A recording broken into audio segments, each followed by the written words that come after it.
3 years later, and KuKirin revamped the popular G3 electric scooter. More speed, more power, funky new features, less money. Is this enough? Let's inspect. Right, welcome, great to meet you fellas. What we have here today is called the G3, kind of generation 2, but let's call it the 2024 edition. It's a KuKirin electric scooter, off-road oriented, yet keeping tolerable size and weight. And since this is the second iteration, time for me to check out how much better it actually is from generation 1. Let's go.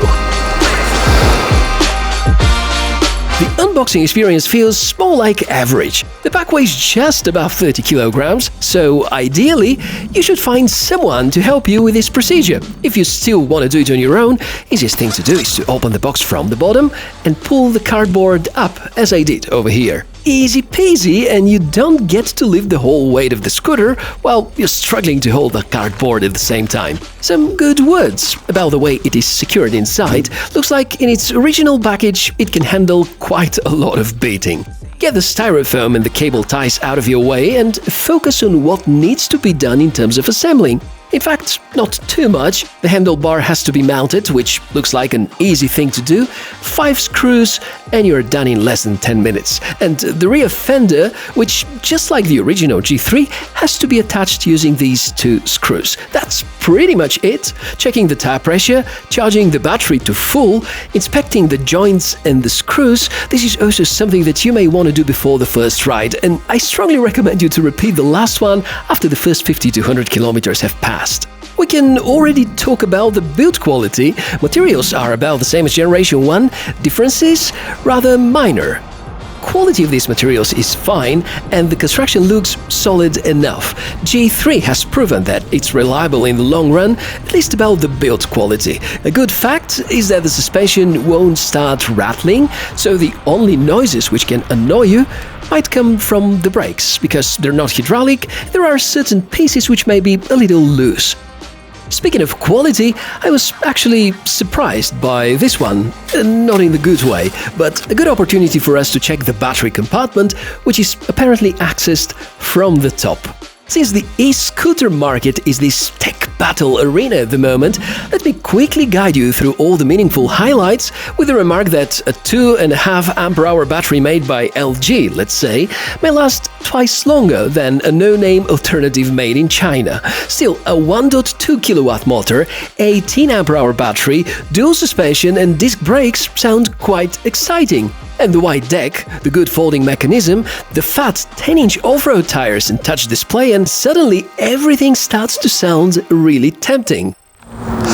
Yep, rather good specs, however, not too much different from the first generation of this scooter. Now, the big bonus that we get is that, well, inside the rear wheel we have 1.2 kilowatt motor, peak power, a rather large battery topping at 932 watt-hours, and fairly solid construction now at the price which is close to 50% lower as compared to the price when the older G3 was launched. And apparently, given all these specifications, I'd say the upgrades are mostly notable on the outside, because I feel that we have the same kind of battery. We feel that the motor has the same kind of limitations as the one in generation 1. I really hope the suspension and the rest of the components would be the nice surprise, so let's keep on testing. I'm still not quite certain whether the motor has been upgraded. Even if it is, the acceleration at lower speeds is below the expectations. Even if the battery is fully charged, it takes considerable amount of time for the scooter to get to 25 km per hour. What comes as a nice surprise, though, is the flexibility of the motor between 20 and 40 km per hour. It is quite a nice feeling. Given these slow starts, despite the aggressively looking design, the G3 feels like a kitty when it comes to going up steep hills, unless we talk about a rather flat terrain where you can maintain speeds above 20 km per hour. KuKirin gives 3 modes: Eco, Sports and Racing mode, with the last one being your gateway for reaching the 50 km/h top speed. This leaves 35 and 25 for the other 2 modes respectively, and kudos for this choice because riding at 25 keeps you within the allowed maximums for most EU countries and at the same time guarantees that you're going to extract the most out of your battery. Speaking of which, perhaps the nicest surprise, Mode 2, No Mercy, and the result was close to 35 kilometers total with my first attempt, backed by a similar achievement in mixed terrains, mostly asphalt though. Apparently the access to the cells happens quite easily because of this, I could call it quality issue, but it compensates with satisfying our curiosity about how things look on the inside. If you like going off-road, the battery life is gonna be considerably shorter. Looking back at my older review of the first generation, results seem to be similar. Remember that it takes a lot of discipline to get close to the promised maximum range, and your total weight should not exceed 65 kilograms. Of course, you have to approach such kind of goals with a lot of patience, which can be supported by a good level of comfort. Given the size, the 2024 edition of G3 wasn't that nice to my back because I felt the stem somewhat short. The deck is generously wide, luckily. The suspension, on the other hand, is really stiff. KuKirin advertised it as a TPU suspension with cheetah arms. Feels like it is the same as before, and in the past couple of years there have been so many good shock absorption developments presented that keeping the old setup is hard to forgive. So be prepared for very direct response to any bumps that you go over. At least the tires are wide enough. I guess keeping them not too inflated will soften the experience. 10 inches, thematic, not too easy to replace, but at the same time quite durable. Together with the suspension providing clearance for the scooter close to 18 centimeters, that's pretty suitable for unexpected road traps. Pretty safe as well, because braking experience is excellent. By default, besides the basic mechanical disc brakes, the controller also engages the motor and efficiency is unexpectedly good. Knowing that these are non-hydraulic brakes, I was quite skeptical at the start, but these have proven me wrong, and I think with good maintenance, you're gonna be happy with the stock setup. Or you may think about switching to a hydraulic model as an upgrade, of course. Speaking of upgrades, here's something seriously nice. The new folding mechanism. There is no longer the need to screw back and forth. The new one is as reliable as the old one, just saving you a lot of time and efforts, and also comes with a safety lock.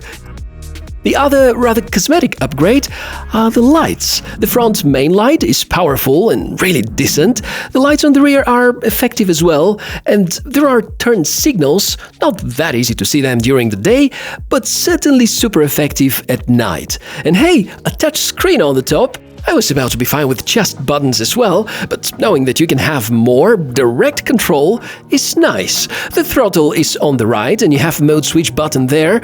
On the left, you're gonna see the turn signal controls and the electronic horn, which sounds quite funny, I think.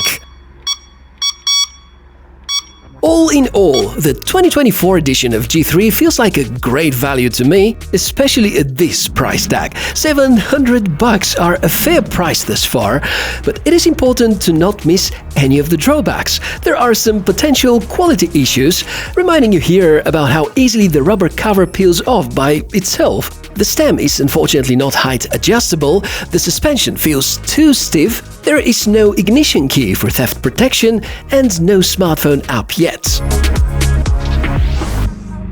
I think this time I should approach the summary from 2 different points of view. The first point of view being from somebody who already has a KuKirin G3 Electric Scooter, the off-road oriented series, because if we compare to the first iteration, this is by no means a serious upgrade, because a bit revamped lights, a new display, touched here and there, but the same kind of motor performance, the same kind of battery endurance, the same kind of stiff suspension, so it comes with its imperfections, which unfortunately are not quite fixed yet, and still for the price point, not too bad. Thing is that if you already have any of the older G series, I think you should focus attention somewhere else. If you're somebody who is just about to buy his or her first new off-road oriented scooter, then the picture is a bit different, because for the price of close to $700, this is a pretty reasonable choice. Although it comes with certain drawbacks, I think it's with solid construction, it's probably gonna last long, and the range and the overall specs are pretty nice. Just make sure to verify whether, if you're a tall person above 175, maybe 180 centimeters, that's gonna be comfortable enough for you, because it's not. I think the G2 Pro, the 2024 edition, is much more reasonable choice. So that's my take on the new 2024 edition of the G3. Agreeing or not, you can let me know in the comment section below the video, and as usual, I'm open to hear about all your comments and questions. And it's been so much fun to prepare all of this for you. If you enjoyed, please give me a like, subscribe to the channel for more cool tech inspections, and I, Michael the Tech Mishka, can't wait to see you in the next episode. Bye.